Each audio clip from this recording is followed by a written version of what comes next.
حضرت امام غازی علیہ رحمہ لکھتے ہیں کہ جب انسان پیدا ہوا تو زبان ہے بولنا نہیں جانتا، آنکھیں ہیں دیکھتا ہے لیکن پہچانتا نہیں، ہاتھ ہے پکڑ نہیں سکتا، ٹانگیں ہیں چلنے کا سلیقہ نہیں آتا، تو یہ ایک اذیت کھڑی ہو گئی، اس کو دودھ بھی مانگنا پڑتا ہے تو رونا پڑتا ہے، وہ معافی ضمیر کو دو کے زبان پہ لانے کی ہمت اور استطاعت نہیں رکھتا ہے، تو وہ مشکل زندگی اس کی پیدا ہوتے ہی اس دنیا کے اوپر شروع ہو گئی۔ اس کے بعد پھر اس نے سب کچھ یہاں آ کر کے سیکھنا ہے، اس نے زبان بھی سیکھنی ہے، اس نے لہجہ بھی سیکھنا ہے، اس نے چلنے کا طریقہ بھی سیکھنا ہے، اور اس نے بولنے کا سلیقہ بھی سیکھنا ہے، اس نے پکڑنے کا طریقہ بھی جاننا ہے، تو وہ سیکھتے سیکھتے جو ہے وہ ایک عمر کاٹ دیتا ہے۔ خیر وہاں سے وہ آیا جوانی اور شباب کے زمانے میں، جب اس کے اعضاء کو طاقت مل گئی، اب یہ ہاتھیوں کو بٹھا سکتا ہے، شیروں کو نچا سکتا ہے، اور اس کی چھاتی میں زور ہے، اس کے پنجوں میں طاقت ہے، لیکن صاحبو شباب کو تقدس معاب رکھ کے اس کی منزل تک پہنچانا یہ کوئی آسان کام نہیں، یہ سب سے بڑی آزمائش تھی کہ اس قیمتی جوہر کو، اس امانت کو صاحب حق تک پہنچا دینا۔ کسی نے کہا تھا کتاب زیست کا ایک اور باب ختم ہوا، شباب ختم ہوا، ایک عذاب ختم ہوا۔ انسان کی عصمت کا جوہر محفوظ رہے تو یہ انسانی کمال ہے، اور اگر عصمت کا جوہر لٹ گیا تو پھر پلے کیا رہا اور انسان کے پاس کیا رہا۔ تو شباب کی جولانیاں اور شباب کی گرمیاں، اور جب حسن جو ہے وہ قدموں میں پچھنے کے لیے بےتاب اور بے چین اور مضطرب ہو، اور قدم قدم پہ جلوے دل کھینچ رہے ہو، تو زمانے میں اپنے شباب کے تقدس کو محفوظ رکھنا یہ کوئی آسان کام نہیں تھا، یہ مشکل کام تھا۔ اس مشکل کو بھی کاٹا، اب شادی کی بندھن میں بندھا تو اس نے ایک گونا سکھ کا سانس لیا، لیکن جب وہ شادی کی بندھن میں بندھا تو اسے پتا چلا کہ اوروں کی ذمہ داریاں بھی اب میرے ناتواں اور کمزور کندھوں پہ آ گئی ہیں، تو اب یہ ایک نئی آزمائش تھی، جس آزمائش میں وہ جکڑا گیا اور جس آزمائش میں وہ پھنس گیا۔ اب اس کی آرزو یہ ہے کہ اللہ میری گود ہری کر دے اور مجھے اولاد کی نعمت فراوان نصیب کر دے۔ اب اولاد ہوئی تو اپنا کھانا پینا اور آرام اور راحت بھی بھول گیا، اب اس اولاد کو دیکھ دیکھ کے جیتا ہے، اور اس اولاد کے پروان چڑھنے کی آرزو اس کو متحرک اور فعال کیے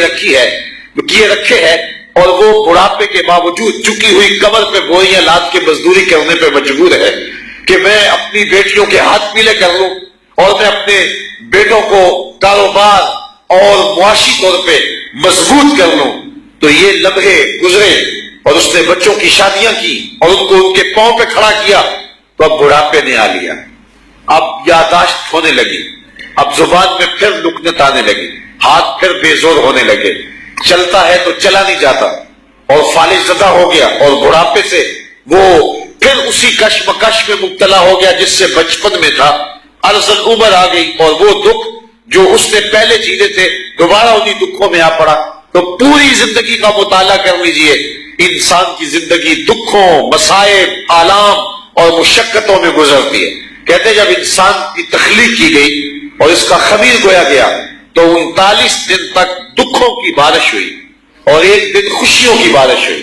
اس لیے انسان کی زندگی کے اندر دکھ زیادہ ہیں اور سکھ تھوڑے ہیں۔ ویسے بھی خوشی عارضی ہوتی ہے اور غم دیر پا ہوتے ہیں۔ خوشی اور غم اکٹھے آ جائیں تو خوشی نظر نہیں آتی جاتے ہوئے، اور غم جو ہے وہ ٹھکانہ بنا لیتا ہے۔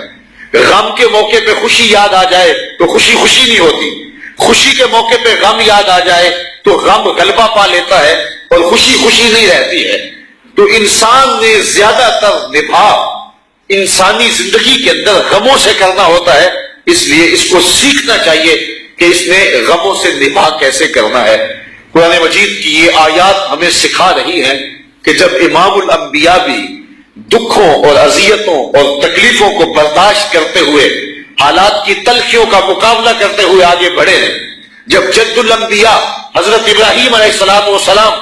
تلخ حالات کا کلیجہ چیر کے اپنا راستہ نکالتے رہے ہیں، اور مکے جیسی بستی کے اندر بھی پتھر برستے رہے اور جو ہے وہ گڑھے کھودے جاتے رہے اور وہاں اذیتیں کھڑی کی جاتی رہی، اوجریاں ڈالی جاتی رہی، تو کیا تمہیں تکلیفوں میں، آلام میں اور مصائب میں نہیں ڈالا جائے گا؟ تو انسان کو سکھایا جا رہا ہے کہ تیری زندگی کے اندر دکھوں کا دخل زیادہ ہے، سکھ تھوڑے آئیں گے۔ اگر انسان اس حقیقت واقعہ کو سمجھ لیتا ہے تو پھر دکھوں سے مقابلہ کرنے کی اپنے اندر ہمت پاتا ہے، بلکہ ایک کیفیت بندے پہ ایسی بھی آتی ہے کہ اس دکھ کو بخوشی قبول کر لیتا ہے کہ یہ دکھ میری زندگی کے سسٹم کا حصہ ہے اور میں زیادہ تر ان دکھوں سے گزارا کرنا ہے۔ پھر میاں صاحب کے لہجے میں بولتا ہے، دکھ ہمیشہ تے سکھ کدائیں، دکھاں تو سکھ وارے، دکھ قبول محمد بخشا راضی رہن پیارے۔